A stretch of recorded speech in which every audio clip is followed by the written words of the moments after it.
Welcome to this Kingdoms and Castles review. I'm your host KTB. These are rapid spoken reviews under 5 minutes with no ads so as not to waste your time or mine. This review features early game footage and contains no significant spoilers. I have played 20 plus hours of this title. Your comments and feedback are welcome. Please let me know what you think.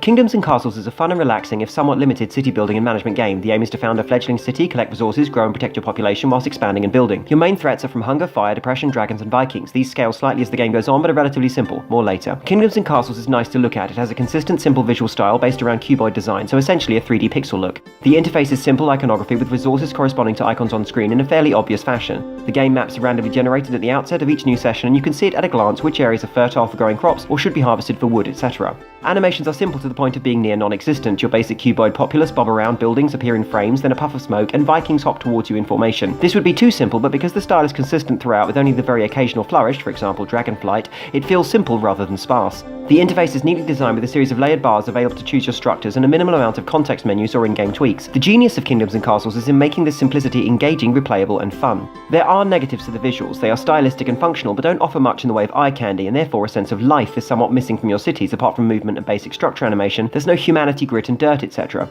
There are also some slightly annoying visual occurrences, such as the environmental cloud system. These puffy cuboid clouds pop in and out at eye level, but occasionally they obscure the game area in a way that forces you to zoom in or out and rotate in a way that breaks your immersion in what you were doing. The clouds are fun to look at when they're not obscuring your view, but a minor annoyance when they do. Audio-wise, the game has simple audio cues with sparse sound effects beyond construction and the chopping of wood, etc. Clicking on structures or events will often prompt more audio, as while zooming in, the system is clean and quiet with sounds disappearing at range and playing when close, allowing you to zoom right out and play in an almost godlike void, or get amongst your pixel people and hear them chopping, breaking and constructing. The music is a medieval harpsichord style and simple and repeatable. It's largely forgettable, and even the battle music isn't that stirring. The ambience created by the music is cute and playful without being intrusive or distracting. Developers seem to have erred on the side of ambience or effect and impact, and that works. It just means the music itself is largely forgettable whilst at the same time being integral. The constantly repeated rapid bridge can be annoying at times, especially several hours in, but again the game is designed around your mental immersion and does well not to break it. In terms of gameplay, Kingdoms and Castles is good fun and in the early to mid game, let down by a slightly more dull late game experience. Early on, there's the fresh joy of trying to keep a new colony alive and help it grow, seeing it through its first few winters by growing crops or planting orchards, collecting wood and stone for construction whilst trying to build houses and keep people happily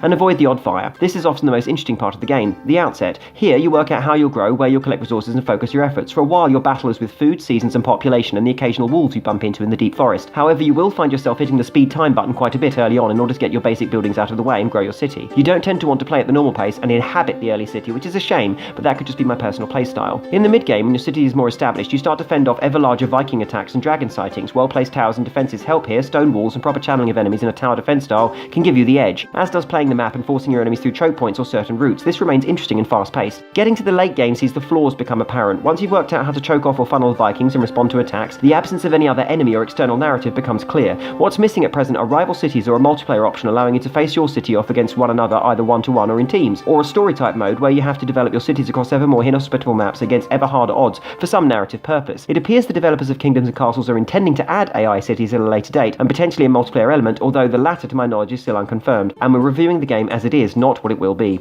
Early on, Kingdoms and Castles gives you a fun and immersive game that helps you feel as if you're writing your own story. The mid-game supports this, but once established and when you understand the mechanics and resources, beyond generating harder maps or playing with more dragons and Vikings, there's a general lack of an endgame or ultimate purpose. As it is presently, without a multiplayer mode, AI opponents or central narrative, the game is still fun, cute and immersive as a sandbox with accessible, well-designed mechanics that offer many hours of fun, if somewhat ultimately pointless play. Buy it for £15 or the dollar equivalent or less, and potentially wait for the update that introduces AI opponents before you do.